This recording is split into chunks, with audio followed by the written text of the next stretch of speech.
Kita bisa bersama mengubah dunia. Percaya pada diri demi cita-cita. Belajar, bergerak, bermakna.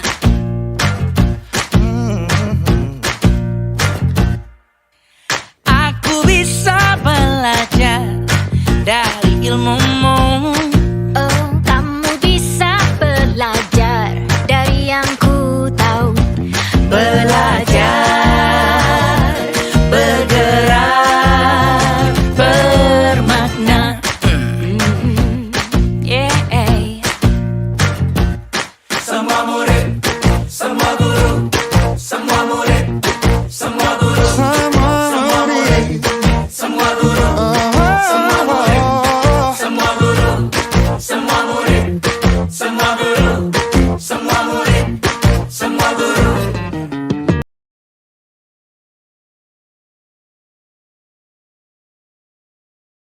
Assalamualaikum warahmatullahi wabarakatuh. Bapak Ibu yang saya hormati, pertama-tama marilah kita bersama-sama memanjatkan puji syukur kehadirat Allah Subhanahu wa taala, karena limpahannya lah sehingga pada hari ini kita dapat berkumpul di tempat ini dalam suatu kegiatan calon guru penggerak. Tak lupa pula kita kirimkan salawat kepada junjungan kita Nabi besar Muhammad Sallallahu Alaihi Wasallam, karena beliaulah Nabi yang menuntun umatnya ke jalan yang benar. Bapak Ibu yang saya hormati, pada hari ini acara calon guru penggerak yaitu diseminasi penerapan budaya positif di sekolah. Kita tahu bahwa calon guru penggerak ini memiliki kemampuan untuk menyerap materi-materi yang didapat di dalam pendidikannya ini. Ada beberapa kegiatan yang dilakukan, namun pada hari ini adalah kegiatan juga yang diberikan atau merupakan suatu tugas, yaitu diseminasi penerapan budaya positif di sekolah untuk hari ini. Oleh sebab itu, saya minta kepada Bapak dan Ibu supaya nantinya di dalam pelaksanaan ini kita bisa dapat berbagi ilmu yang diperoleh bagi calon guru penggerak ini, bisa diterapkan di sekolah, bisa dibagi kepada sesama guru, sehingga ilmu yang diperoleh di dalam pendidikan calon guru penggerak ini bisa diimplementasikan kepada teman-teman yang lain, sehingga kita juga dari teman-teman yang lain atau guru-guru yang lain juga bisa menerapkan kepada anak-anak didik kita, walaupun kita belum masuk pada kegiatan CGP ini atau calon guru penggerak ini. Nah, ini kegiatan ini alangkah bagusnya, karena walaupun kita dari guru-guru yang lain ini belum masuk pada calon guru penggerak, akan tetapi sudah ada ilmu yang kita peroleh, yang dibagikan oleh teman-teman kita dari calon guru penggerak ini, sehingga ada pengalaman yang bisa kita terima. Bapak Ibu yang saya hormati, baiklah, pada kesempatan ini saya sebagai kepala sekolah dari calon guru penggerak ini akan membuka acara diseminasi penerapan budaya positif di sekolah. Marilah kita bersama-sama membaca Bismillahirrahmanirrahim. Acara ini saya buka dengan resmi. Selanjutnya, untuk kesempatan ini saya persilakan kepada calon guru penggerak untuk menyampaikan paparan selanjutnya. Dengan itu saya persilakan. Bismillahirrahmanirrahim. Terima Terima kasih atas kesempatan yang diberikan. Saya mohon izin untuk berdiri.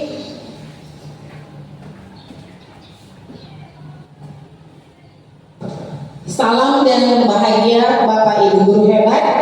Sebelumnya saya ucapkan kembali terima kasih karena telah bersedia meluangkan waktu untuk mengikuti kegiatan kami yang merupakan salah satu tugas pracara dalam kegiatan pendidikan guru penggerak Angkatan 8 Kabupaten Pindrang.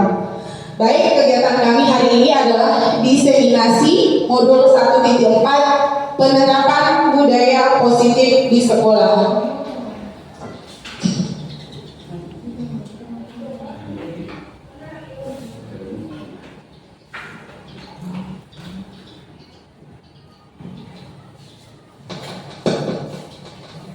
Latar belakang dari kegiatan kami hari ini adalah membuat aksi nyata dalam rangka ingin menerapkan budaya positif di sekolah untuk mewujudkan profil pelajar Pancasila. Ada 7 pembahasan pada kegiatan kami hari ini. Yang pertama adalah perubahan paradigma belajar, disiplin positif dan nilai-nilai kebajikan universal, teori motivasi, hubungan dan penghargaan serta restitusi. Yang keempat adalah keyakinan kelas. Yang kelima, kebutuhan dasar manusia dan dunia berkualitas. Yang keenam, restitusi. 5, posisi kontrol. Dan yang ketujuh adalah restitusi segitiga restitusi. Untuk materi yang pertama, perubahan paradigma belajar. Perubahan paradigma pembelajaran terjadi dari paradigma yang berfokus pada guru atau dosen menjadi pembelajaran yang berfokus pada peserta didik atau mahasiswa. Pada pendidikan tinggi dikenal dengan student centered learning sebagai pembelajaran yang berfokus pada mahasiswa. Sementara pada tingkat pendidikan dasar sampai mulai pendidikan menengah kita kenal dengan istilah pendidikan yang berpusat pada murid. Pergeseran paradigma didefinisikan sebagai perubahan penting yang terjadi ketika cara berpikir yang biasa-biasa saja tentang melakukan sesuatu diganti dengan cara yang baru dan berbeda. Kurt Thomas tahun 1962, The Structure of Scientific Revolution. Bagaimana paradigma baru dalam pembelajaran itu? Pembelajaran paradigma baru memfokuskan peserta didik sebagai pusat dalam kegiatan pembelajaran. Melalui rancangan siklus yang berkesinambungan, pembelajaran paradigma baru memberikan ruang yang lebih longgar kepada kita para pendidik dalam menyusun perencanaan serta merumuskan asesmen atau penilaian yang sesuai dengan kebutuhan peserta didik. Nah, Bapak Ibu, inilah yang sedang kita lalui sekarang, yaitu pembelajaran berdiferensiasi dalam kurikulum merdeka. Nah, untuk selanjutnya terkait dengan disiplin positif dan nilai-nilai kebajikan universal. Makna kata disiplin. Jika kita berkata tentang disiplin, maka yang ada di benak kita, yang terbayang di dalam kita adalah kebanyakan orang akan menghubungkan dengan tata tertib atau aturan dan kepatuhan. Padahal itu sungguh berbeda, Bapak Ibu. Karena belajar tentang disiplin positif tidak harus dengan memberi hukuman, justru itu adalah salah satu alternatif dan bila perlu sama sekali tidak digunakan. Dalam budaya kita, makna kata disiplin telah berubah menjadi sesuatu yang dilakukan oleh seseorang pada orang lain untuk mendapatkan kepatuhan. Kecenderungan umum adalah menghubungkan kata disiplin dengan ketidaknyamanan, bukan dengan apa yang kita hargai atau bukan dengan pencapaian suatu tujuan mulia. Seiring dengan itu, Ki Hajar Dewantara juga menyatakan bahwa untuk mencapai kemerdekaan atau dalam konteks pendidikan saat ini, untuk menciptakan murid yang merdeka, syarat utamanya adalah harus ada disiplin yang kuat. Disiplin yang dimaksud di sini adalah disiplin diri yang memiliki motivasi internal atau motivasi intrinsik, dan jika tidak memiliki motivasi internal tersebut, maka akan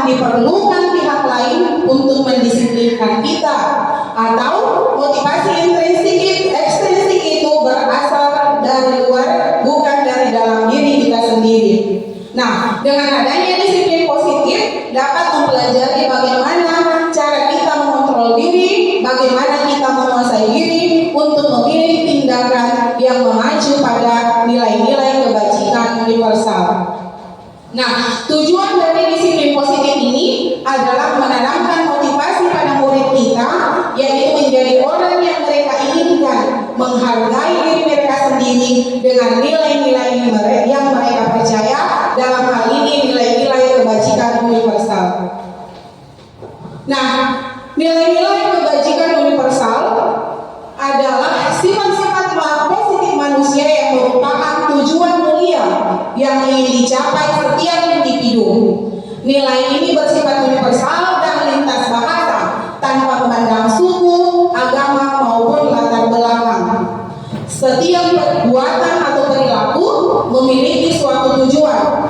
Menurut Dr. William Glasser pada teori kontrol tahun 1984. Dengan menaikkan nilai-nilai kebajikan yang diyakini seseorang, maka motivasi intrinsipnya akan terbangun sehingga menggerakkan motivasi dari dalam diri untuk dapat mencapai tujuan mulia. Dari Boston tahun 1998.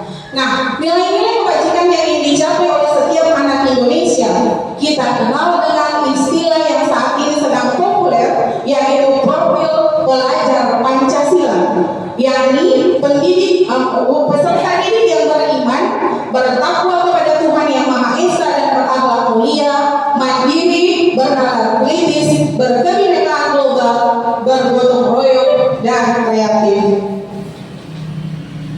Sejalan dengan itu, dalam standar pendidikan nasional kita juga diminta untuk menciptakan lingkungan yang positif. Maka dalam hal ini diminta kepada setiap warga sekolah dan pemangku kepentingan perlu saling mendukung, menghayati dan menerapkan nilai-nilai kebajikan yang telah disepakati bersama. Untuk dapat menerapkan tujuan mulia tersebut, maka seorang pemimpin pembelajaran, dalam hal ini adalah pendidik, perlu jiwa kepemimpinan sehingga dapat mengembangkan sekolah dengan baik agar terwujud suatu budaya sekolah yang positif sesuai dengan standar pengelolaan yang telah ditetapkan. Nah, tujuan mulia dari penerapan disiplin positif ini adalah mewujudkan murid-murid yang berkarakter, disiplin, santun, jujur, peduli, bertanggung jawab, dan merupakan pembelajar sepanjang hayat sesuai dengan standar kompetensi kelulusan yang kita harapkan. Selanjutnya, terkait teori motivasi, hukuman, penghargaan, dan restitusi. Kita akan lihat apa itu hukuman, apa itu penghargaan, dan apa itu restitusi. Teori motivasi perilaku manusia. Ada 3 hal yang mendasari motivasi perilaku manusia. Yang pertama, biasanya untuk menghindari ketidaknyamanan atau hukuman. Dalam hal ini, biasanya kita bersikap seperti ini. Saya tidak ingin datang terlambat karena misalnya malu ditegur oleh atasan. Seperti contoh umum, saya akan menggunakan helm di jalan raya jika berkendara karena takut ditilang oleh polisi. Padahal sebenarnya motivasi yang dari dalam itu adalah supaya untuk menjaga keselamatan kita, bukan karena ingin mendapatkan hukuman. Nah, inilah yang dimaksud dengan motivasi ekstrinsik atau berasal dari luar. Kasus yang kedua misalnya, apa yang akan saya dapatkan atau pernyataan dari kita, apa yang akan saya dapatkan apabila saya melakukannya. Itu juga merupakan motivasi ekstrinsik Bapak Ibu, karena kita melakukannya berdasar tentang apa yang akan kita capai, bukan karena meyakini nilai-nilai kebajikan yang ada di dalam diri kita. Nah, kemudian yang ketiga adalah untuk menghargai diri sendiri. Di sini biasanya muncul, saya akan menjadi orang seperti apa bila saya melakukannya. Nah, inilah yang disebut motivasi intrinsik atau berasal dari dalam diri kita. Nah, inilah yang menjadi tujuan dari disiplin positif, yaitu lahirnya motivasi intrinsik dari dalam diri tanpa adanya motivasi dari luar, tetapi berasal dari dalam diri kita, meyakini bahwa inilah yang terbaik yang harus saya lakukan, yang sesuai dengan nilai-nilai kebajikan yang kita yakini bersama. Nah, di sini ada contoh kasus Bapak Ibu. Sebagai seorang guru, saat Anda hadir mengajar di kelas tepat waktu, motivasi apakah yang mendasari tindakan Anda? Apakah Anda datang tepat waktu karena tidak ingin ditegur oleh atasan Anda dan kemudian mendapat surat peringatan? Dalam hal ini, menghindari ketidaknyamanan atau hukuman ini masih bersifat ekstrinsik.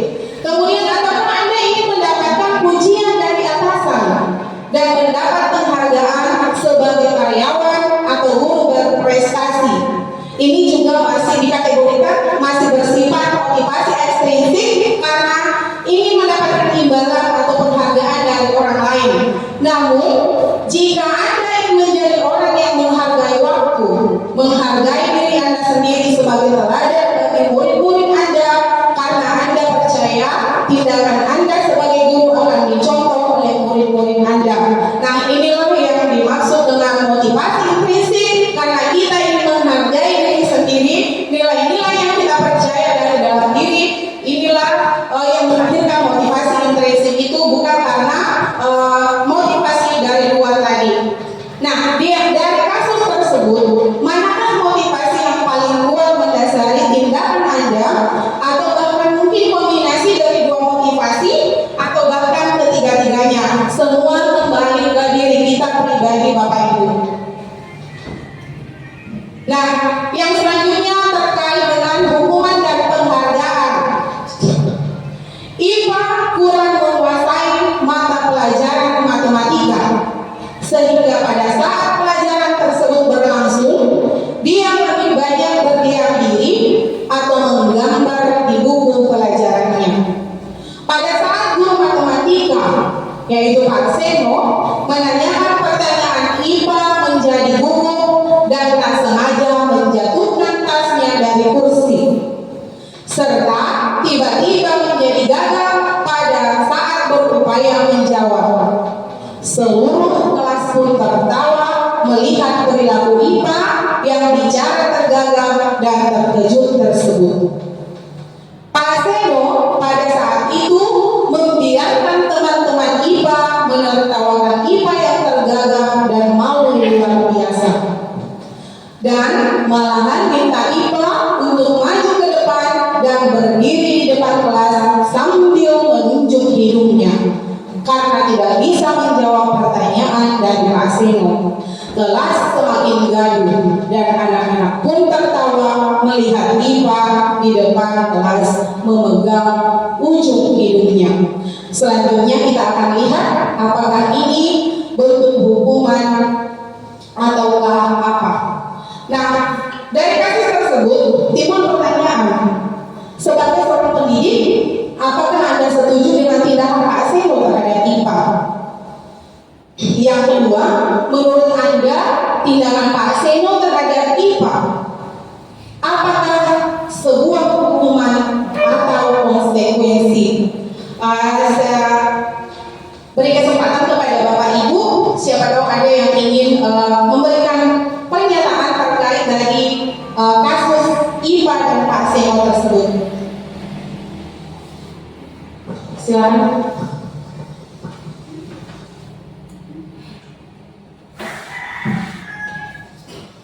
Ya, terima kasih atas kesempatan yang diberikan kepada saya. Kembali kita melihat dulu kasus tentang IPA. Jadi, apakah setuju? Kalau saya sebagai saya pribadi tidak setuju dengan adanya kelakuan atau tindakan Pak Seno pada menangani seorang peserta didik dalam hal ini. Kenapa? Karena kembali ke diri kita sendiri. Seandainya hal itu terjadi dengan kita, apa yang akan kita rasakan? Pasti motivasi yang ada kita untuk belajar itu menurun, rasa percaya diri itu berkurang, dan semangat untuk belajar pasti juga akan berkurang. Nah, kemudian yang pertanyaan yang kedua, apakah ini termasuk hukuman atau konsekuensi? Menurut saya itu adalah hukuman, karena besar kecilnya sesuatu itu, kalau dia berkaitan dengan fisik seseorang itu, maka itu bisa dikategorikan sebagai hukuman. Ya, saya kira itu yang sempat saya sampaikan. Terima kasih. Baik, terima kasih Bu, tanggapan yang luar biasa. Kembali kita lihat, betul sekali bahwa tindakan yang dilakukan oleh Pak Seno terhadap IPA adalah suatu bentuk hukuman. Kemudian Pak Seno ini memberikan hukuman, kita lihat di kasus tersebut sangat memberikan dampak yang tidak baik, atau dalam hal ini adalah dampak negatif, di mana mengakibatkan emosional dari anak tersebut bisa saja mengalami kecenderungan yang kelebih yang negatif, kemudian juga menurunkan rasa percaya diri selanjutnya terkait dengan hukuman, konsekuensi, dan restitusi. Dalam menjalankan peraturan ataupun keyakinan kelas atau sekolah, bila mana ada suatu pelanggaran, tentunya sesuatu harus terjadi. Untuk itu, kita perlu meninjau ulang tindakan penegakan peraturan itu, baik itu keyakinan kelas maupun keyakinan sekolah kita selama ini. Tindakan terhadap suatu pelanggaran pada umumnya berbentuk hukuman dan konsekuensi. Nah, mari kita melihat bagaimana penerapan disiplin positif yang dinamakan dengan istilah restitusi. Restitusi ini adalah proses menciptakan kondisi bagi murid untuk memperbaiki kesalahan mereka, sehingga mereka bisa kembali pada kelompok mereka dengan karakter yang lebih kuat. Restitusi juga merupakan proses kolaboratif yang mengajarkan murid untuk menjadi solusi atas masalah mereka sendiri dan membantu murid berpikir tentang orang seperti apa yang mereka inginkan dan bagaimana mereka harus memperlakukan orang lain. Selanjutnya nanti kita akan lihat apa sebenarnya itu restitusi dan bagaimana penerapannya di lingkungan sekolah. Nah, di sini ada perbandingan identitas yang diciptakan atau efek yang ditimbulkan dari hukuman, konsekuensi, serta restitusi. Pertama kita lihat di poin hukuman, biasanya ditandai dengan sesuatu yang menyakitkan harus terjadi. Seperti contoh IPA tadi, dia malu luar biasa. Itu tentu mengakibatkan anak itu mengalami sakit hati. Kemudian tidak nyaman untuk murid atau anak untuk jangka waktu yang panjang. Akan berdampak lama pada perkembangan psikis anak tersebut. Kemudian murid akan tersakiti, murid akan membenci peraturan. Kita lihat pada identitas yang diciptakan oleh konsekuensi. Biasanya ditandai dengan kejadian bahwa sesuatu harus terjadi. Nah, ini biasanya sudah tidak menyakitkan. Kemudian tapi tetap menimbulkan ketidaknyamanan terhadap murid, tapi dalam jangka waktu yang pendek. Murid atau anak dibuat tidak nyaman dan murid mulai menghormati peraturan. Sedangkan restitusi kita lihat, restitusi di sini memberikan pilihan. Kemudian menguatkan murid atau anak dalam jangka waktu yang panjang.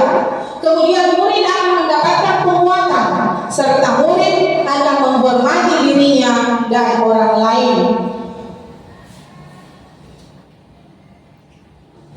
Nah, biasanya hukuman mengucapkan atau redaksi kalimatnya itu bernada negatif. Biasanya ditandai dengan ucapan-ucapan seperti awas kalau kamu lakukan lagi ya, nanti awas kamu. Kemudian dampak negatif yang lain adalah mendorong murid untuk menyalahkan dirinya bahwa saya ini orang yang tidak baik, saya adalah orang yang gagal. Kemudian murid atau anak belajar menyembunyikan kesalahannya. Di sini akan memberikan dampak negatif. Murid tidak akan berani untuk mengakui kesalahannya, tetapi memilih untuk lari dari kesalahan yang telah berbuat. Dalam hal ini biasanya kita temui di lapangan, anak-anak akan menyangkal bahwa bukan mereka yang berbuat, tetapi pada dasarnya, pada faktanya dia yang berbuat seperti itu.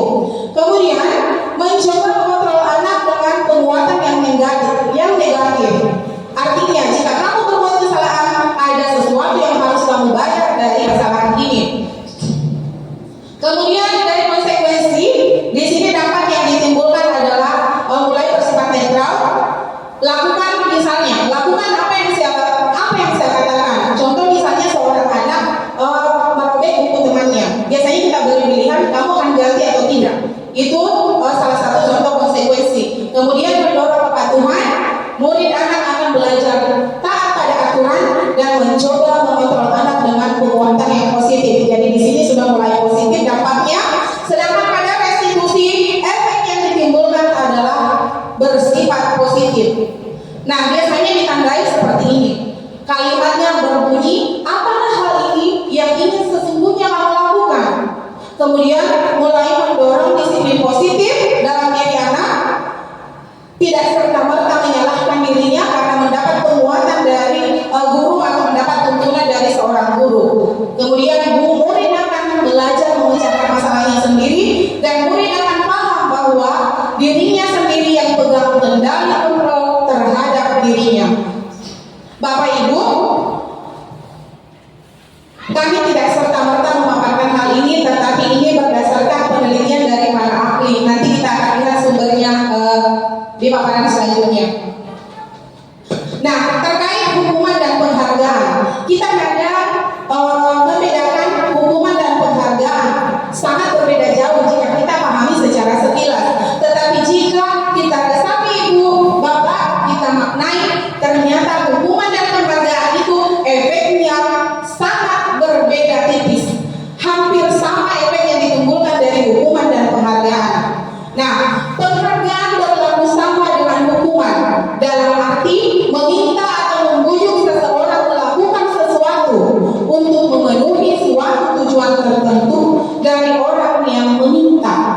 masih bersifat dari kembali ke motivasi tadi, masih bersifat ekstrinsik karena dilakukan karena seseorang yang meminta. Kemudian dorongan yang eksternal dan akan ada faktor ketergantungan. Beberapa dampak dari pemberian penghargaan menurut Alfikon tahun 1993. Nah, hubungan dan penghargaan akan memberikan pengaruh jangka pendek dan jangka panjang. Penghargaan mengurangi ketepatan, penghargaan akan merusak hubungan, penghargaan tidak efektif, dan penghargaan menghubung. Nah, sekarang kita kembali. Biasanya pada saat penerimaan rapor, juara kelas akan mendapatkan hadiah dari pihak sekolah. Di sini kita sepakat Bapak Ibu bahwa hadiah yang kita berikan merupakan apresiasi atau penghargaan terhadap siswa yang mendapatkan predikat juara kelas tersebut. Tapi ternyata setelah diteliti lebih lanjut oleh para ahli, ternyata pemberian penghargaan atau apresiasi itu dianggap tidak efektif. Padahal sebenarnya kita berniat baik untuk memberikan penghargaan itu. Kita ingin agar anak-anak yang lain termotivasi sehingga bisa juga menjadi juara kelas seperti temannya. Tapi ternyata tidak, Bapak Ibu. Ada dampak negatif yang diberikan, yang ditimbulkan oleh penghargaan itu. Terbukti menurut penelitian, setelah dilakukan penelitian oleh beberapa ahli, termasuk Alfikon ini, penghargaan itu ternyata hanya menurunkan kreativitas. Karena penghargaan itu adalah salah satu motivasi eksternal. Dia tidak melakukan sesuatu itu, dia tidak mencapai hal yang ingin dicapai itu karena dari dalam dirinya, tetapi karena ingin mendapatkan penghargaan. Makanya dikatakan bahwa penghargaan ini tidak efektif. Nah, terkait dengan penghargaan yang merusak hubungan. Mengapa dikatakan merusak hubungan? Penghargaan ini, pemberian hadiah ini bisa saja menimbulkan dampak kecemburuan dari peserta didik lain, sehingga menimbulkan hubungan yang tidak harmonis di antara peserta didik atau orang yang mendapatkan penghargaan tersebut. Atau bahasa kasarnya kita mengatakan bahwa timbul keirian. Nah, selanjutnya ini yang ditimbulkan oleh penghargaan. Sama yang seperti saya sampaikan tadi, penghargaan menurunkan kualitas, penghargaan mematikan kreativitas, dan penghargaan mengurangi motivasi intrinsik. Nah, perbedaan hubungan dan konsekuensi. Mari kita lihat bersama Bapak Ibu apa yang tampil di depan. Di sini ada tindakan seorang guru mengingatkan 100 kali di dalam buku kalimat dengan redaksi kalimat yang menyatakan bahwa saya tidak akan terlambat lagi. Apakah ini suatu hukuman atau konsekuensi? Kita akan lihat bersama nanti. Kemudian yang kedua, lari mengelilingi basket, lapangan basket 2 kali karena terlambat hadir di sekolah. Iya, hukuman. Sebentar kita akan lihat bersama. Kemudian menggantikan kertas tugas teman yang telah dicoret-coret. Yang keempat adalah membersihkan tumpahan air di tertulis karena tersenggol pada saat belajar. Untuk kasus 1 kita sepakati, Bapak Ibu. Oke, hukuman. Yang kedua, hukuman. Yang ketiga, konsekuensi. Yang keempat, konsekuensi. Iya, mari kita lihat bersama. Iya, tepuk tangan untuk kita semua. Bapak Ibu, selama ini kita sudah menerapkan disiplin positif, tetapi kita tidak tahu apa yang saya lakukan ini. Hanya istilahnya yang kita kadang tidak tahu apa yang sedang saya lakukan ini. Nah, ternyata sudah mantap semua, bisa menganalisa yang mana hukuman dan yang mana konsekuensi. Nah, sekarang kita lihat restitusi.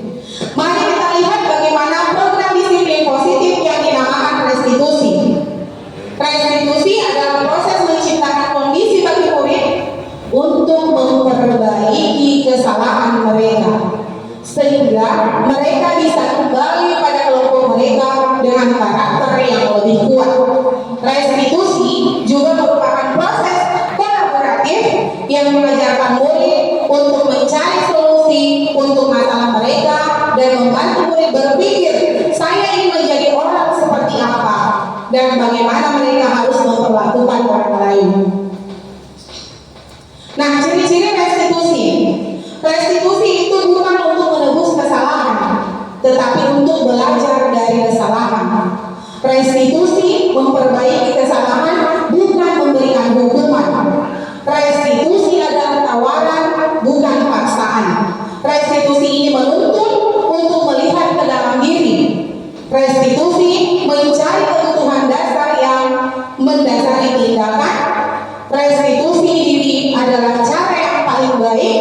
Restitusi fokus pada karakter, bukan pada tindakan. Restitusi menguatkan, dan restitusi fokus pada solusi. Dan restitusi mengembalikan murid yang berbuat salah kepada kelompoknya. Dalam hal ini mengubah identitas gagal menjadi identitas sukses. Nah, selanjutnya adalah keyakinan kelas. Pembentukan keyakinan sekolah atau kelas. Bapak Ibu, sebelumnya saya ingin bertanya, biasanya yang kita kenal adalah peraturan sekolah atau peraturan kelas. Tetapi di hari ini saya ingin bertanya, mengapa bukan peraturan tetapi keyakinan? Siapa tahu ada yang bisa untuk memberikan atau menanggapi apa sih sebenarnya perbedaan dari keyakinan dan peraturan.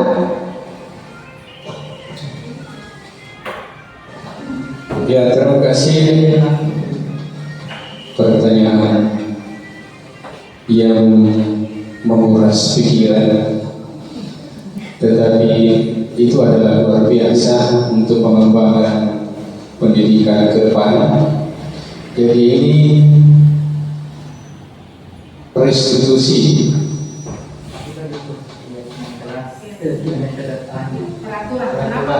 keyakinan kelas dengan peraturan. Jadi kalau masalah keyakinan di sini seolah itu adalah merupakan suatu keinginan yang timbul dari dalam sendiri tanpa mengharapkan sesuatu apapun. Jadi itu sifatnya adalah murni. Tetapi kalau peraturan itu hanya terbatas pada tempat-tempat tertentu. Misalnya kalau di dalam sekolah diterapkan peraturan, maka peraturan itu hanya bisa dilaksanakan di dalam atau di lokasi kelas. Namun kalau sifatnya keyakinan, dimanapun itu bisa diterapkan. Saya kira seperti itu untuk sementara. Terima kasih.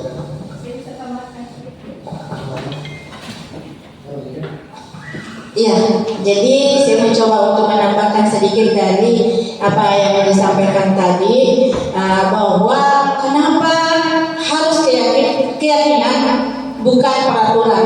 Nah, sebelumnya kita sudah mencoba melakukan peraturan. Ternyata peraturan itu bisa lahir dari sepihak. Dan sedangkan keyakinan kelas di sini adalah kita harus membuat suatu keyakinan kelas atau sekolah itu dengan melakukan kolaborasi dengan peserta didik dan guru itu. Jadi antara guru dan siswa ada kesepakatan bagaimana seharusnya kita membuat keyakinan kelas itu. Nah, seperti tadi dijelaskan juga bahwa keyakinan kelas itu adalah timbulnya dari dalam diri kita. Jadi pada saat kita mau mengikuti keyakinan kelas itu mudah, karena memang itu terlahir dari dalam diri kita. Sementara peraturan itu diatur oleh sepihak saja, misalnya kepala sekolah yang membuat suatu aturan. Dan kita harus mengikuti itu. Dan ternyata tidak sama dampaknya dengan adanya keyakinan kelas itu sendiri dengan peraturan yang dibuat oleh sekolah. Ya, sekian dan terima kasih.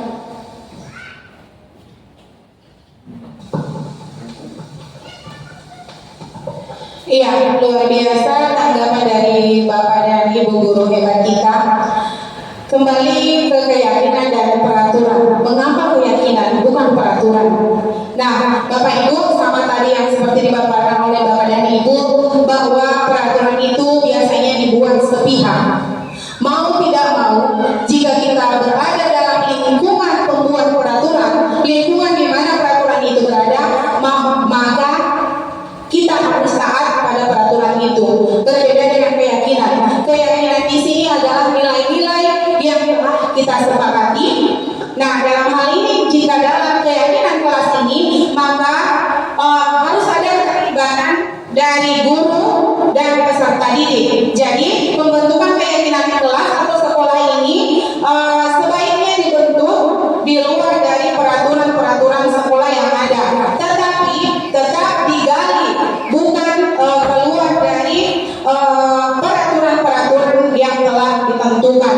Nah, pada tahapan pembentukan keyakinan kelas atau sekolah, biasanya keyakinan kelas bersifat lebih abstrak daripada peraturan yang lebih rinci dan konkret. Keyakinan kelas berupa pernyataan-pernyataan universal. Pernyataan keyakinan kelas senantiasa dibuat dalam bentuk kalimat positif. Nah, kalimat positif di sini adalah tidak ada kata tidak dan diusahakan jangan kata ada jangan. Sebentar kita akan lihat. Kemudian keyakinan kelas hendaknya tidak terlalu banyak sehingga mudah diingat dan dipahami oleh semua warga kelas. Keyakinan kelas sebaiknya sesuatu yang dapat diterapkan di lingkungan tersebut. Semua warga kelas hendaknya ikut berkontribusi dalam pembuatan keyakinan kelas lewat kegiatan curah pendapat tadi. Kemudian bersedia meninjau kembali keyakinan kelas dari waktu ke waktu. Tahapan pembentukan keyakinan kelas atau keyakinan sekolah. Yang pertama, menggali peraturan-peraturan yang perlu disepakati di dalam sekolah atau di dalam kelas. Nah, misalnya saja, biasanya kita mengatakan, biasanya tertulis di peraturan sekolah, jangan datang terlambat. Nah, kita akan ubah di tahapan yang kedua, kita akan ubah peraturan yang sudah dibuat dengan kalimat positif. Tadi sebelumnya ada kata jangan, kita ubah menjadi datang tepat waktu. Kemudian menyalurkan peraturan-peraturan yang sudah dibuat menjadi nilai kebajikan atau keyakinan. Biasanya terkait dengan kehadiran itu identik dengan disiplin. Nah, disiplin inilah yang telah kita salikan, yang kita ambil, yang kita sepakati. Nah, kita adakan curah pendapat seperti yang saya tampilkan sebelumnya dengan peserta didik. Jadi ada keterlibatan, ada kesepakatan antara guru dengan murid. Jadi tidak serta-merta disiplin ini ditentukan oleh guru, tapi sebelumnya melalui proses curah pendapat yang melibatkan peserta didik. Kemudian kegiatan pendalaman keyakinan kelas tampak seperti dan tidak seperti. Misalnya tampak seperti datang tepat waktu, berarti kalau tidak seperti datang terlambat. Itu yang dimaksud dengan tampak seperti dengan tidak seperti. Jadi ada positif, ada negatif. Kemudian kegiatan pendalaman keyakinan kelas akan memberikan efek yang memahami bahwa ini tugas saya dan ini tugas kamu, dalam hal ini pendidik dan peserta didik. Nah, ini dia kegiatan tugas saya, tugas kamu. Biasanya misalnya dari disiplin tadi, dari nilai disiplin tadi akan timbul seperti ini. Murid akan mulai memahami bahwa tugasnya mengajar, mendidik, menjawab pertanyaan, memberi nilai, mengatur kelas, menegakkan peraturan kelas atau sekolah, menjalankan keyakinan kelas dan peduli terhadap semua murid. Kemudian akan menimbulkan efek yang memberikan pemahaman bagi murid bahwa saya tugas itu adalah belajar, mencoba, menghasilkan yang terbaik dari diri, bertanya jika tidak paham, mengikuti peraturan, menjalankan keyakinan kelas, mendengarkan atau memeriksa tugas kembali. Jadi efek dari pembuatan keyakinan kelas tadi diharapkan menimbulkan atau menciptakan kondisi seperti ini. Ada pemahaman dari dalam diri peserta didik bahwa saya tugasnya seperti ini sebagai seorang siswa dan ibu guru saya tugasnya seperti ini. Jadi akan menimbulkan kenyamanan dan disiplin dalam proses belajar mengajar. Itu yang menjadi tujuannya. Kemudian akan tertanam juga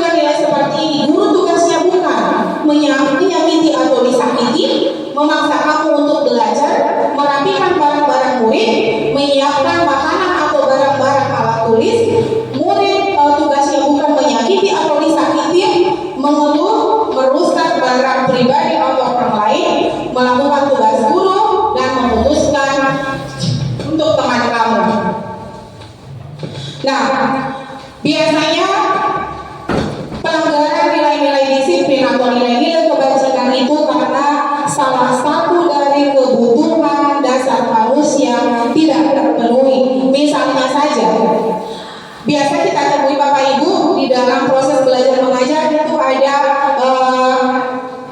misalnya ada seorang anak yang suka mencolek-colek temannya. Ternyata setelah didekati, mereka akan menyampaikan bahwa mereka secara tidak langsung butuh perhatian. Makanya saya bilang tadi, salah satu motivasi manusia melakukan tindakan yang melanggar nilai-nilai kebajikan universal karena salah satu dari kebutuhan dasar manusia ini tidak terpenuhi. Nah, kita akan lihat 5 kebutuhan dasar manusia. Seluruh tindakan manusia memiliki tujuan tertentu. Semua yang kita lakukan adalah usaha terbaik kita untuk mendapatkan apa yang kita inginkan. Ketika kita mendapatkan apa yang kita inginkan, sebetulnya saat itu kita sedang memenuhi satu atau lebih dari satu kebutuhan dasar kita. Yang pertama, kebutuhan untuk bertahan hidup. Yang kedua, kebutuhan akan kasih sayang dan rasa terima. Kebutuhan akan kebebasan dalam hal ini, kebutuhan menentukan pilihan. Kesenangan, kebutuhan pengakuan atas kemampuan. Permasaan dalam hal ini kebutuhan pengakuan atas kemampuan. Kita lihat apa sih kebutuhan bertahan hidup itu. Kebutuhan bertahan hidup atau survival adalah kebutuhan yang bersifat fisiologis untuk bertahan hidup. Misalnya kesehatan, rumah, dan makanan. Kebutuhan biologis sebagai bagian dari proses reproduksi termasuk kebutuhan untuk tetap bertahan hidup. Komponen psikologis pada kebutuhan ini meliputi kebutuhan akan perasaan aman. Selanjutnya kebutuhan akan kasih sayang dan rasa diterima. Kebutuhan ini dan 3 kebutuhan berikutnya adalah kebutuhan psikologis. Kebutuhan untuk disayangi dan diterima meliputi kebutuhan akan hubungan dan koneksi sosial. Kebutuhan untuk memberi dan menerima kasih sayang dan kebutuhan untuk menjadi bagian dari suatu kelompok. Jadi bersosialisasi itu juga salah satu untuk kebutuhan Bapak Ibu. Dalam hal ini kebutuhan untuk diterima. Kebutuhan ini meliputi keinginan untuk tetap terhubung dengan orang lain seperti teman, keluarga, pasangan hidup, teman kerja, binatang peliharaan, dan kelompok di mana kita tergabung. Selanjutnya kebutuhan pengakuan atas kemampuan. Kebutuhan ini berhubungan dengan kekuatan untuk mencapai sesuatu, menjadi kompeten, menjadi terampil, diakui atas prestasi dan keterampilan kita, didengarkan dan memiliki rasa harga diri. Kebutuhan ini meliputi keinginan untuk dianggap berharga, bisa membuat perbedaan, bisa membuat pencapaian kompeten diakui dan dihormati. Selanjutnya kebutuhan kebebasan. Dalam hal ini kebutuhan akan pilihan. Kebutuhan untuk bebas adalah kebutuhan akan kemandirian, otonomi, memiliki pilihan dan mampu mengendalikan arah hidup seseorang. Anak-anak dengan kebutuhan kebebasan yang tinggi menginginkan pilihan, maka perlu banyak bergerak, suka mencoba-coba, tidak terlalu terpengaruh oleh orang lain, dan senang mencoba hal baru dan menarik. Bapak Ibu, saya secara pribadi terkadang keliru dalam hal ini. Terkadang saya mengontrol murid untuk menjadi apa yang saya inginkan, menjadi seperti yang saya harapkan, tapi ternyata selama ini saya salah. Ternyata saya melanggar dari kebutuhan kebebasan anak tersebut. Di sini saya memahami, setelah saya memahami bahwa setiap anak itu dilahirkan unik, lahir dengan minat dan bakatnya masing-masing sesuai dengan kodrat alam dan kodrat zaman mereka.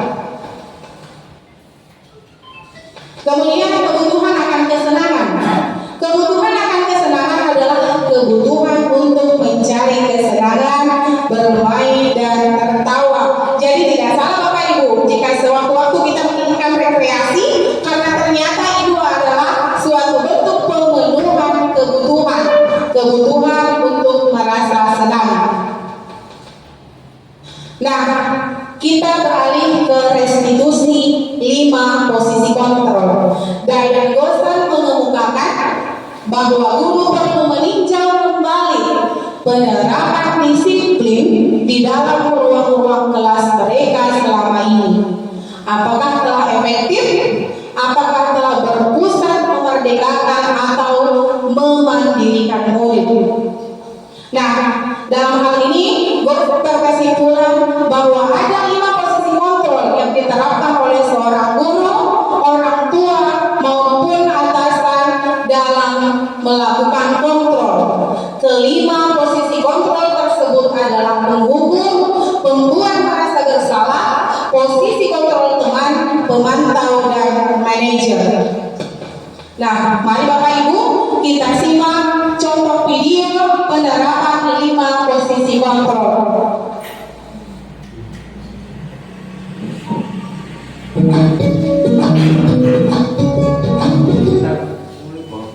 Salam bahagia Ibu dan Bapak guru hebat.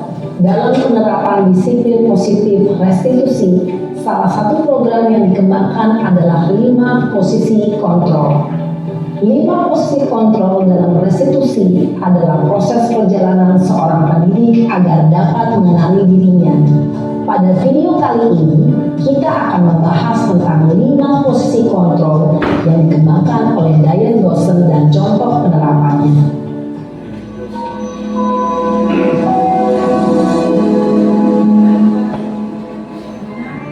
Lima posisi kontrol itu adalah: 1. Posisi penghukum. 2. Posisi pembuat merasa bersalah. 3. Posisi teman. 4. Posisi pemantau atau monitor. Dan 5. Posisi manajer. Untuk lebih memahami kelima posisi tersebut, mari kita saksikan kasus Naren yang terlambat hadir 20 menit di sekolah dan melihat bagaimana kelima posisi kontrol dalam menghadapi masalah tersebut.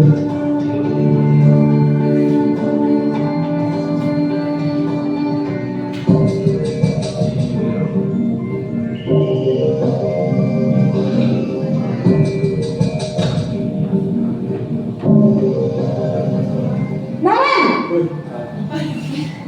sini kamu. Selamat pagi Bu. Selalu terlambat. Kamu deh, pasti terlambat. Maaf Bu, saya Apa? Apa coba? Alasan kamu apa lagi? Kapan sih kamu tidak terlambat? Malas sekali ya kamu jadi anak. saya Dasar pemalas. Gak kapok-kapok sih kamu. Sudah berapa kali terlambat? Sana, kamu keliling lapangan basket 2 kali. kenapa saya harus ke lapangan basket Bu? Kenapa? Kamu melawan ibu. Berani-beraninya jawab. Sudah terlambat, masih berani jawab pula. Sekarang, keliling lapangan basket 5 kali sekalian. Biar kapok. Cepat. Pergi sana ke lapangan basket. Posisi penghukum biasanya berbicara dengan nada tinggi, menghardik, menunjuk-nunjuk, menyakiti, dan menyindir. Hukuman bisa berupa fisik maupun psikis. Ibu dan Bapak guru hebat, dampak yang terjadi pada murid ketika guru berada pada posisi penghukum adalah murid cenderung akan memberontak, bahkan menyimpan dendam.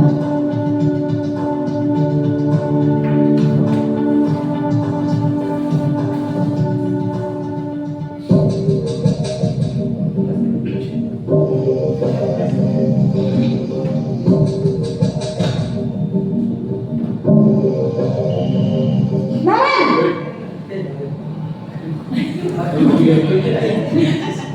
Selamat pagi Bu.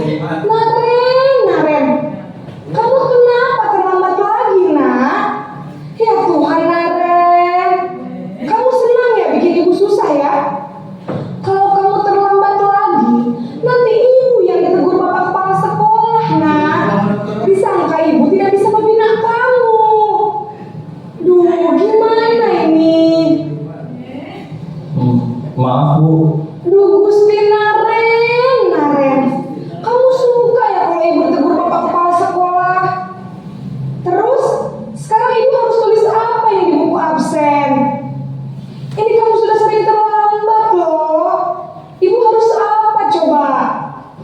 Bu, maaf sekali.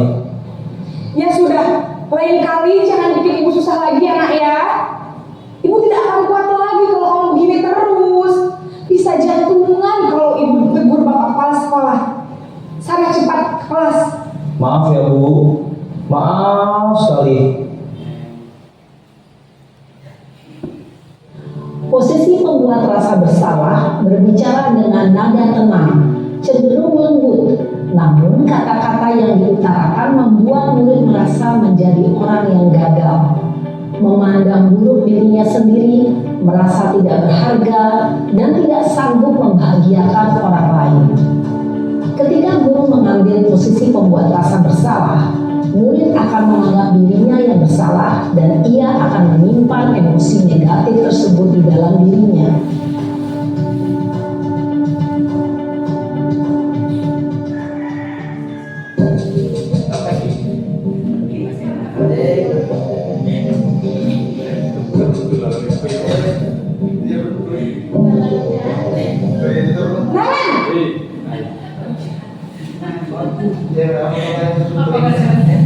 Selamat pagi Bu. Wah, sudah jam berapa ini nak? Terlambat lagi ya sayang. Iya Bu, habis ibu saya lupa bangunkan saya Bu. Kamu malah menyalahkan ibu kamu. Kamu bukannya anak yang larinya paling kencang. Kok terlambat sih? Iya Bu, saya memang terlambat bangun tadi. Jadi biarpun saya lari kencang, tetap gak kesenjar Bu. Ya sudah sana. Nanti lain kali larinya lebih kencang lagi ya. Biar gak terlambat lagi. Bikin seneng ibu. Demi ibu. Bisa kan? Bisa lah Bu. Ya sudah sana masuk kelas. Ibu beresin urusan absen kamu. Kamu ini ada-ada saja. Dalam posisi teman, guru berbicara dengan nada suara ramah, akrab, cenderung bersama gurau untuk menjaga suasana tetap santai. Murid akan merasa senang, aman, dan akrab dengan guru. Identitas yang tercipta adalah identitas sukses atau berhasil. Namun, perlu diingat, karena ini masih dorongan eksternal, maka ada faktor ketergantungan dari murid kepada orang tertentu. Di sini guru absennya, sehingga di lain waktu murid bisa berperilaku baik, namun hanya kepada orang-orang tertentu saja.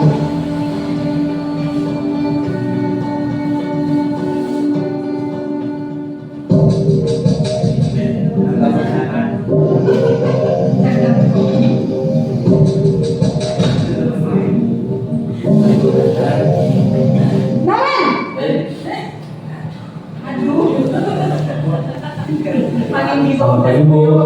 Naren, apa peraturan sekolah kita tentang jam berapa kita harus masuk sekolah, nak? Kita harus di sekolah jam 7 Bu. Iya betul, sekarang sudah jam 7.20. Naren sudah tahu konsekuensinya jika terlambat hadir. Paham Bu, saya harus tinggal kelas pas jam istirahat selama 20 menit. Iya benar, konsekuensinya demikian. Jadi nanti jam 9.30 pas istirahat, kamu harus tinggal di kelas, kerjakan tugas tambahan untuk ketertinggalan kamu, ya? Baik Bu. Posisi pemantau mengandalkan penghitungan atau data untuk mengontrol murid. Guru mengarahkan murid berdasarkan peraturan dan konsekuensi. Seorang pemantau menunjukkan bahasa tubuh dan ekspresi wajah yang datar dan cenderung formal.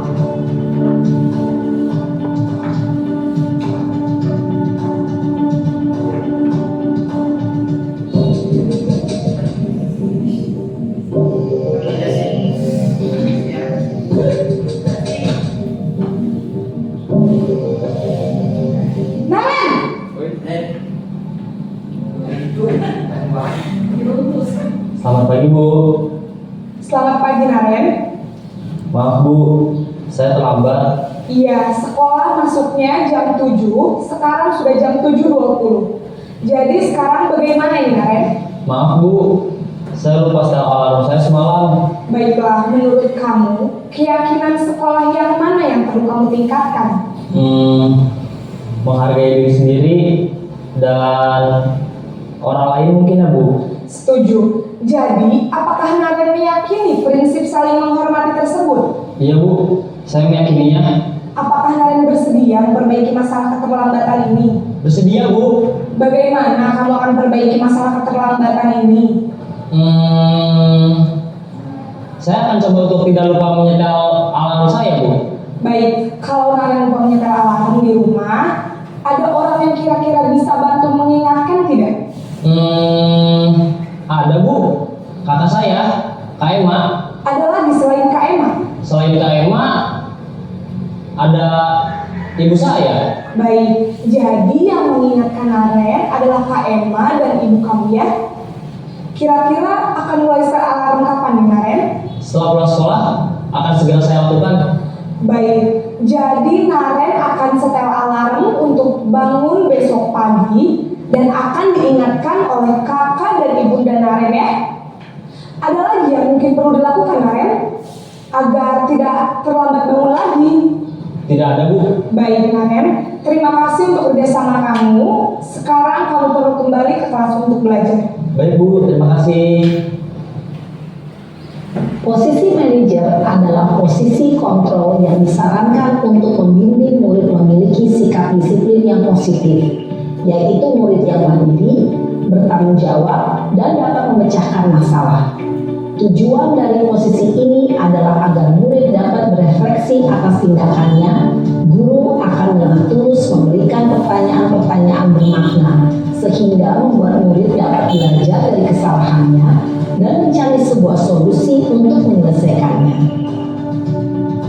Ibu dan Bapak guru hebat, setelah mengamati adegan kelima posisi kontrol tadi, kira-kira posisi mana yang paling ideal? Posisi mana yang dapat menunjang motivasi intrinsik murid? Ya, tentu posisi manajer. Posisi ini memang posisi ideal yang ingin dituju setiap pendidik. Pada posisi inilah, guru dapat menerapkan disiplin positif yang berpihak pada murid, yang memerdekakan murid. Perjalanan seorang pendidik tentunya tidak mudah untuk sampai pada posisi seorang manajer. Namun, tujuan kita pasti, yaitu menciptakan murid-murid yang mandiri, merdeka, dan bertanggung jawab. Semoga penggambaran 5 posisi kontrol yang telah diperlihatkan ini dapat menjadi ajang refleksi bagi kita semua, agar dapat terus mengasah dan menerapkan disiplin positif yang memerdekakan murid. Mari terus berlatih dan bersemangat. Selamat menerapkan. Salam dan bahagia Ibu dan Bapak guru hebat.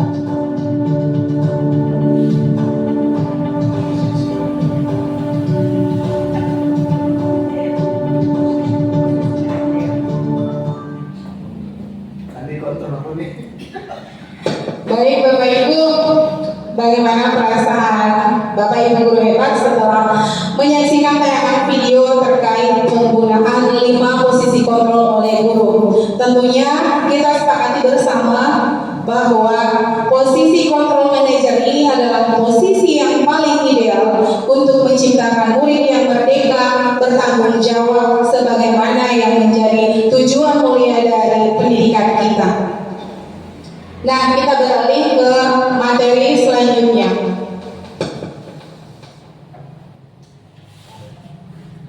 Nah, posisi kontrol manajer tadi itulah yang dinamakan restitusi. Nah, tahapan restitusi ini diistilahkan dengan segitiga restitusi. Dan Gosen dalam bukunya telah merancang sebuah tahapan untuk memudahkan para guru dan orang tua dalam melakukan proses untuk menyiapkan anak-anaknya untuk melakukan restitusi yang bernama segitiga restitusi. Jadi Bapak Ibu, penerapan segitiga restitusi dalam hal ini posisi kontrol manajer tidak hanya bisa diterapkan ke anak didik kita, tetapi bisa juga diterapkan ke anak-anak kita di rumah dalam rumah tangga. Nah, ada 3 proses tahapan yang didasarkan pada prinsip-prinsip utama dari teori kontrol, yaitu langkah yang pertama dari segitiga restitusi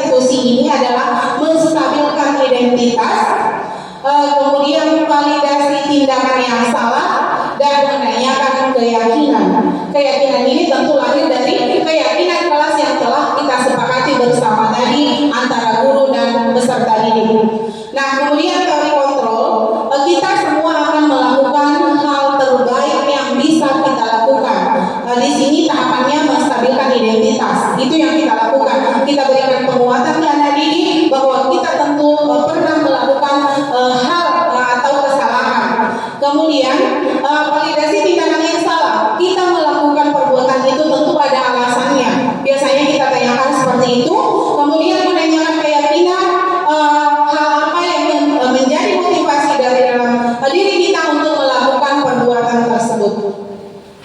Nah, di sini ada bentuk segitiga restitusi. Sisi paling bawah adalah menstabilkan identitas, sisi yang kiri adalah validasi kebutuhan atau tindakan, dan sisi yang ketiga adalah menanyakan keyakinan. Biasanya pada sisi yang paling bawah kita mengucapkan redaksi kalimat seperti ini. Ini hanya contoh, bisa saja ada redaksi kalimat yang lain yang sifatnya positif. Setiap orang pasti pernah melakukan kesalahan. Kamu bukan satu-satunya yang pernah melakukan hal ini. Jadi dalam hal ini murid tidak merasa menjadi orang yang gagal. Murid tidak merasa berkecil hati karena melakukan kesalahan. Kemudian sisi yang kedua, adakah cara yang lebih efektif untuk mendapatkan apa yang kamu butuhkan? Kamu tentu punya alasan mengapa melakukan itu. Karena kita sepakat ya, kita ketahui bersama bahwa dalam melakukan suatu tindakan tentu ada hal yang mendasari dari tindakan itu.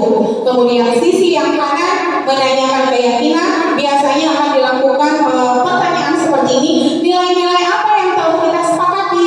Kamu ingin menjadi orang yang seperti apa? Nah, Bapak Ibu, ini adalah video bentuk penerapan posisi kontrol manager yang telah saya praktekkan bersama siswa. Maka dengan salah satu teman-teman di kelas kelas tertentu, kenapa kesana? Saat jadwal dari tadi, biasanya selalu mengganggu dan menurut saya. Oh begitu ya, wajar jika kamu marah dan kesal terhadap tindakan ibunya. Jika ibu yang memiliki posisi kamu, ibu juga akan melakukan hal yang sama.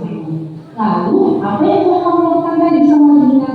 Saya marah-marah Bu, dan tanpa saya sadar, saya melempar Regina dan menghapus. Oh begitu ya, saat kamu melempar Regina, lempar kamu kena ke Regina? Tidak Bu, tapi teman lain yang kena. Kamu berbuat seperti itu pasti ada alasannya ya. Kenapa? Iya Bu, masa saya diam saja ketika selalu diganggu dan terus. Iya, ini mengertinya wajar jika kamu marah dan kesal terhadap tindakan yang dilakukan oleh Regina. Kamu pasti merasa tidak nyaman ya. Ibu sangat menghargai tindakan kamu karena tidak berbuat lebih jauh dari itu. Misalnya saja kamu memukul teman sampai berdarah, dan untungnya saja teman kamu tidak ikutan marah.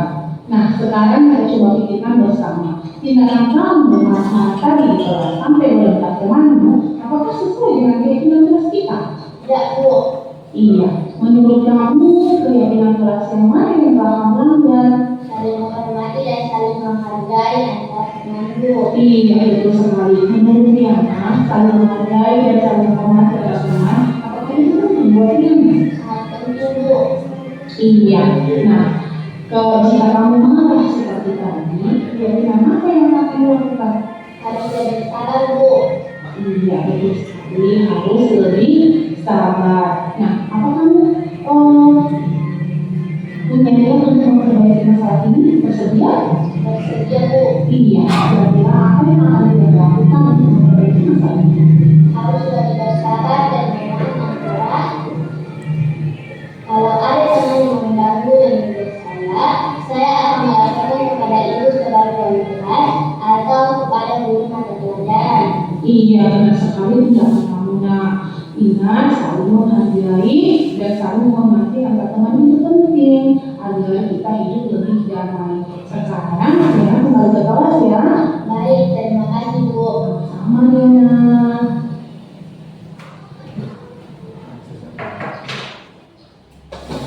Baik Bapak Ibu, itu adalah tampilan fungsi control manager yang telah saya praktikkan bersama anak didik. Nah, selanjutnya adalah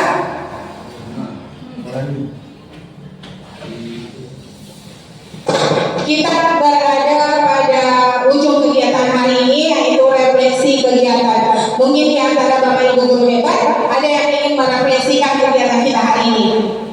Silakan Pak. Terima kasih sebelumnya atas undangan untuk menghadiri acara diseminasi penerapan budaya positif di sekolah ini. Setelah saya mendengar paparan tadi, ada banyak manfaat bisa saya petik dari acara ini, di mana salah satunya yaitu memberikan saya kesadaran bahwa apa yang saya lakukan selama ini ternyata kurang efektif terhadap cara saya menghadapi suatu masalah di dalam diri saya. Nah, selanjutnya saya akan dari sini saya akan perbaiki kesalahan-kesalahan yang saya lakukan dengan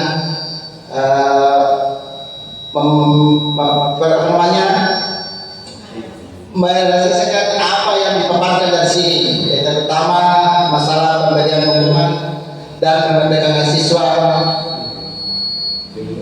di sekolah saya. Oke, terima kasih. Siapa tahu ada tambahan? Terima kasih.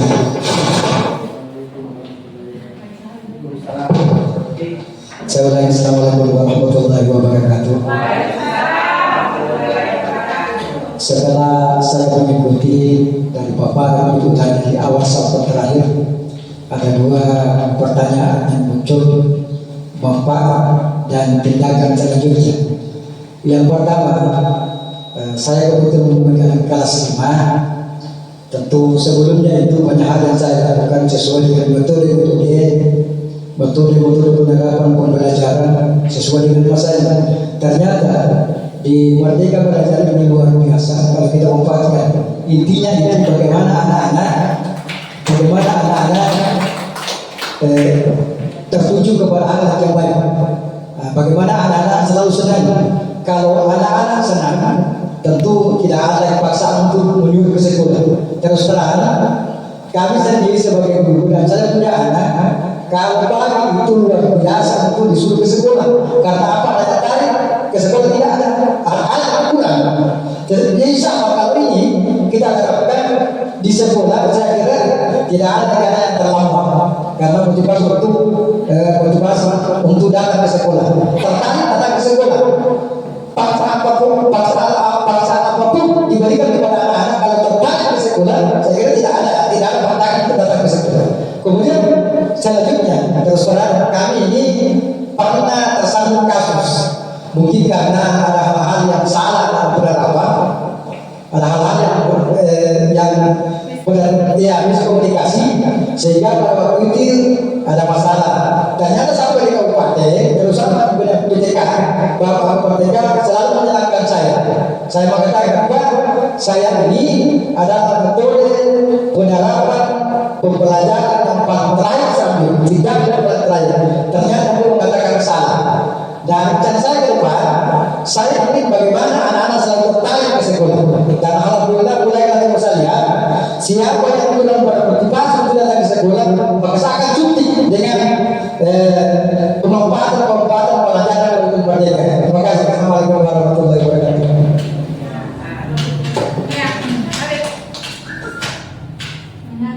Oke, terima kasih dari paparan diseminasi yang sudah disampaikan tadi. Ada beberapa poin yang menjadi catatan saya, dan memang yang semestinya itulah yang harus kita lakukan untuk memberikan kemerdekaan belajar bagi siswa untuk pengembangan mutu pendidikan di sekolah kita terutama. Yang pertama di sini yang saya catat, saya akan menjadi orang seperti apa jika saya melakukan suatu pertanyaan yang bisa kita kembangkan dan kita usahakan untuk selalu berpikir ke depannya Seperti apa nanti jika saya tidak berbuat seperti ini, dan seperti apa jika saya berbuat. Kemudian yang kedua, hukuman atau konsekuensi serta restitusi. Saya lebih cenderung ke sini untuk masalah restitusi ini untuk menciptakan kondisi yang lebih baik daripada selalu mempersoalkan dengan kesalahan-kesalahan yang diperbuat oleh murid. Ya, lebih baik kita mencari solusi apa kira-kira yang bisa kita lakukan supaya ini tidak terulang kembali. Dan yang terakhir, yang tindak lanjut yang kami lakukan di sini selaku tenaga pendidik adalah lebih mengarahkan kepada keyakinan kelas, karena ini akan lebih efektif memberikan kemerdekaan kepada siswa untuk belajar sehingga bisa mengikuti pelajaran dengan baik, sehingga aturan-aturan yang ada di sekolah itu tidak akan dilanggar karena adanya keyakinan yang dimiliki oleh siswa tersebut. Terima kasih, Bu. Iya, tepuk tangan untuk kita semua, Bapak Ibu guru hebat. Luar biasa tanggapan dari Bapak Ibu guru terkait dengan kegiatan kita pada hari ini. Terima kasih saya ucapkan kepada Bapak Ibu guru hebat telah meluangkan waktunya untuk mengikuti kegiatan diseminasi ini. Dan jika ada kesalahan atau kehilangan selama paparan materi tadi yang tidak berkenan atau kurang berkenan, saya mohon maaf. Harapan saya ke depannya mungkin juga menjadi harapan Bapak Ibu sekalian, semoga apa yang saya paparkan pada hari ini bisa saya implementasikan ke lingkungan saya, lingkungan tempat mengajar, lingkungan keluarga. Penanaman budaya disiplin positif ini bisa diterapkan, bisa diwujudkan di sekolah kita masing-masing. Sekali lagi terima kasih. Wassalamualaikum warahmatullahi wabarakatuh. Selanjutnya saya kembalikan ke moderator.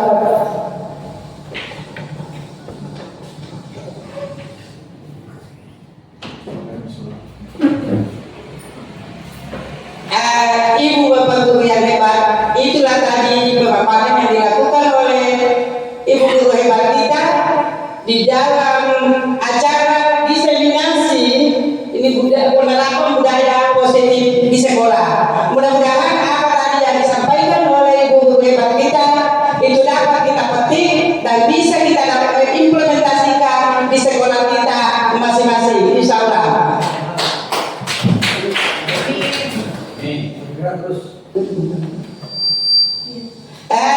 Saya kira cukup sekian acara kita pada hari ini, dan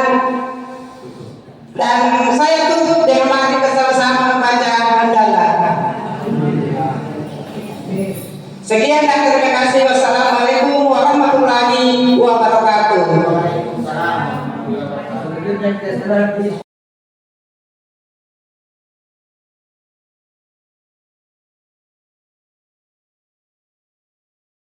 Assalamualaikum warahmatullahi wabarakatuh. Waalaikumsalam warahmatullahi wabarakatuh. Apa kabar hari ini? Baik. Ya, alhamdulillah. Nah, anak-anak hebat, hari ini kita akan membuat yang namanya keyakinan. Biasa dengar kata keyakinan? Iya, biasa. Nah, keyakinan yang akan kita buat ini namanya keyakinan Kelas. Nah, keyakinan kelas ini kita ambil dari peraturan-peraturan sekolah kita yang sudah ada. Peraturan sekolah kan sudah ada di sana terpajang. Nah, kita mau menjadikannya keyakinan kelas yang akan kita gunakan di kelas kita. Ya.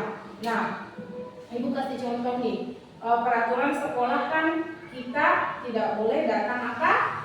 Terlambat. Ya, tidak boleh datang terlambat. Kemudian tidak boleh menggunakan Sepatu yang berwarna putih. sepatu yang berwarna putih. Tetapi kemudian tidak boleh saling mengganggu, ya, tidak boleh saling mengganggu.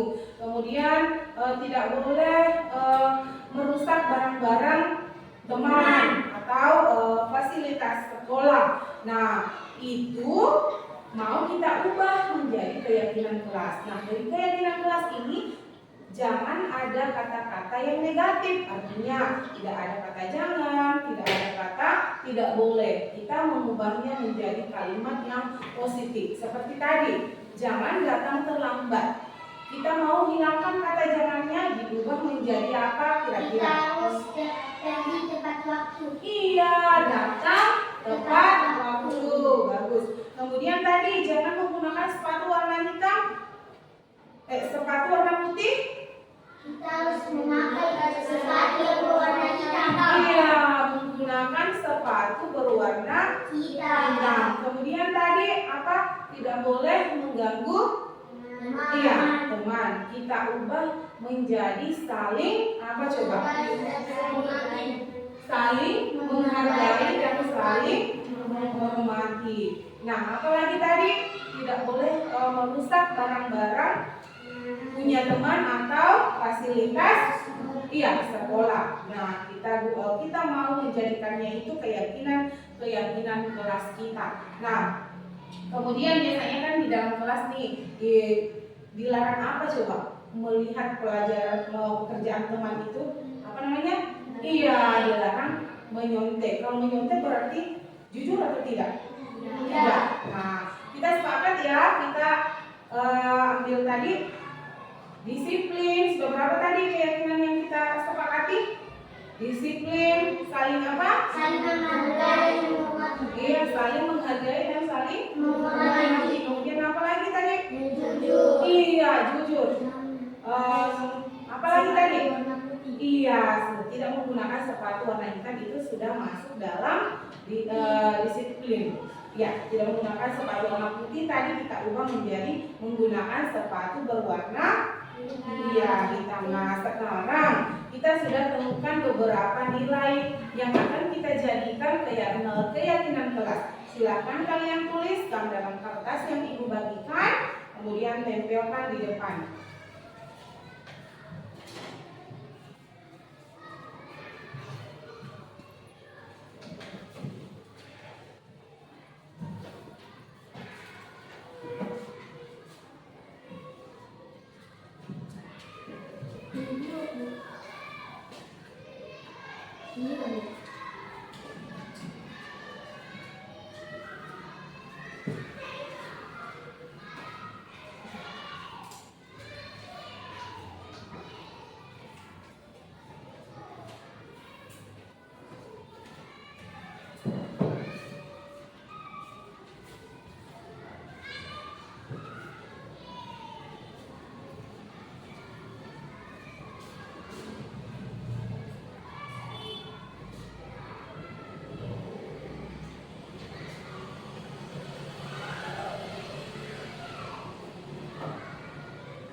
Tadi bagian ya disiplin.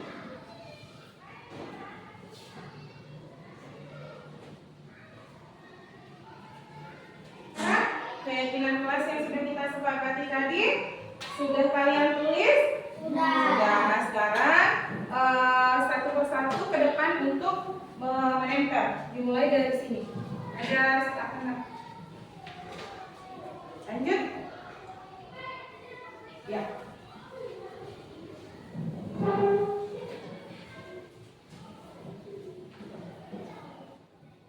Oke.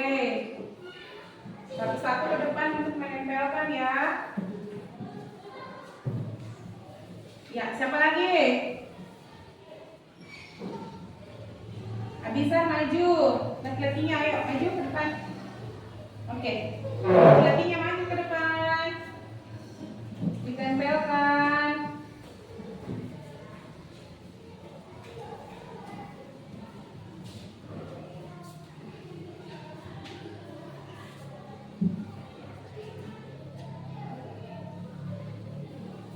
Nah, oke anak-anak, ini adalah nilai-nilai keyakinan kelas yang telah kita buat, yang telah kita sepakati bersama. Apa tadi nilai keyakinan kelasnya?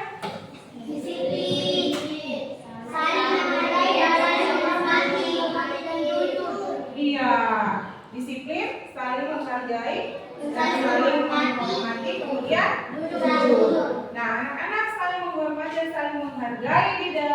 bahasa daerah kita itu biasanya disebut dengan istilah sipakatau, sipakalebih, dan iya, sipakainge, betul sekali. Nah, biasa orang-orang menyebutnya 3S. Sipakatau, sipakalebih, sipakainge. Nah, dalam bahasa Indonesia diartikan saling menghargai, saling menghormati, dan saling mengingatkan. Iya, dan saling mengingatkan. Nah, saling mengingatkan.